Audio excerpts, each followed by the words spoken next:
everyone, it's Kate again at cardsonthefly.blogspot.com, and tonight I want to show you how to make this waterfall card. And if you haven't made a waterfall card before, it's fairly simple, and with a little bit of instruction, you'll be making them in no time. As you can see, this card actually opens up, and you can write a sentiment on the inside. However, with a waterfall card, you can also just do one layer of a card, like just the front, because when you pull down on this tab down here, you can see that this pulls out and flips up all these other pieces, and you can just write your sentiment down here on this section. So either way is fine, but I think it's fun and it has movement, and you can do put little pictures on each of these 3 spots, and it's just kind of fun. So anyway, I'm going to show you how to make it. We're going to make a totally different card than this, a different decoration, but this is our example. So first you need a piece of cardstock. This one measures 11 by 4 1/4, and then I folded it in half. So when you have it folded in half, it's 5 1/2 by 4 1/4. Next I have a piece of background paper, and this one measures 4 by 5 1/4, so that leaves a 1/8 inch border all around. You're also going to need a strip of cardstock. Any color is fine, and this strip measures 2 inches by 9 inches. This you're going to score in just a minute. You're also going to need a piece of decorative cardstock. I've layered a couple of layers on here and added a circle at the bottom. You'll see how that works in a moment. But this red piece measures 2 by 4 3/4, and that'll be adhered here. Next, you're going to need 3 squares that measure 2 by 2, and these I've already decorated. I used the From My Kitchen cart for the cupcake. I used Stretch Your Imagination for the balloons, and I used Wild Card for the confetti or streamers, and I used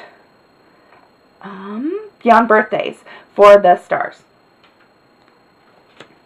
So I'll set these to the side. Oh, one more thing you're going to need is a strip of paper, any color, and this one measures 3 3/4 by 7/8. I know it's a weird measurement. You could make it an inch if you wanted to. I just felt like an inch was just a tad too big, so I made it 7/8. First thing we want to do is score this strip of paper.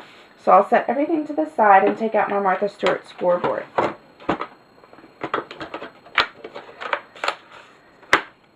You're actually going to score this, slide it up at the top long ways, and you'll score at 2 inches. You'll score at 2 3/4 inch, score at 3 1/2, and score at 4 1/4. And we're all finished scoring, and we want to go ahead and fold this at the last score. Fold it down. Next, you'll want to take your green paper and bring it over, or your background paper, I'm sorry, and you're going to want to try and figure out where you're going to put the bottom of this here. And I'm just going to eyeball it. I'm just going to eyeball this. I want this to go here. And actually, you're going to first adhere this strip to the bottom edge of this strip. So I'm just going to put a little bit of tape runner right there, and I'm going to eyeball the middle of this strip and adhere this down. Okay. Now, I'm going to attach this to my card with brads. I do not have a fancy paper piercing tool, so I use my Cricut tool that came in the Cricut tool package, and just a piece of styrofoam actually. And then what I'm going to do, I've already marked my hole where I want to put my holes, and I'm just going to punch right through.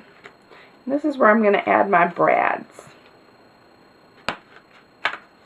Okay, and I have two really cute little yellow brads here to put in. And attach those.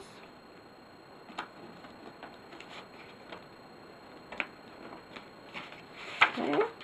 At this point, I feel like this is a little crooked, but I can fix it later. At this point, you can go ahead and attach your background paper to your card, and I'm just going to use my tape runner. Some of you may not feel that this is strong enough adhesive, but it works fine for me.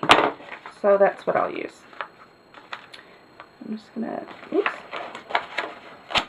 See? It's pretty strong. Adhere this on. Okay. Next, I'm going to slide this all the way down, and I'm going to go ahead and adhere this red piece of paper. And I'm going to put it all the way up to this last fold here. Oops. Not doing very good on being straight tonight. Must be too late. Okay, that'll do for now. Now we'll slide this back up and under this blue piece. There we go. And we will go ahead and attach our, nice and flat, attach our fun pieces. Now, these pieces that I have actually have adhesive already on the back. I got these out of a little pack of adhesive paper, and it's already 2 inches wide, so it makes it very easy to just cut it down to a 2x2 square. And I adhered some brown cardstock on the back already, just because I feel like it makes it finished nicely. And we'll start at the bottom. You're going to line up the top of your 2x2 square with the top of the first fold. Just like this. You'll take your second one and align it with the top of the next fold.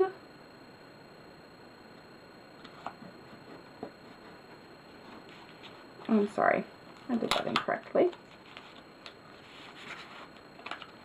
Told you incorrectly, and I thought that looked funny when I did it. Okay, I'm sorry. You'll adhere your first one to the second fold, up to the crease of the second fold. You'll apply the second one up to the next fold, and the last one goes on the top. Oh, I didn't take the backing off. That's important. Okay. There you go. Now, when you pull down, you can see, it'll get working here in a second. Probably have to do it a couple of times.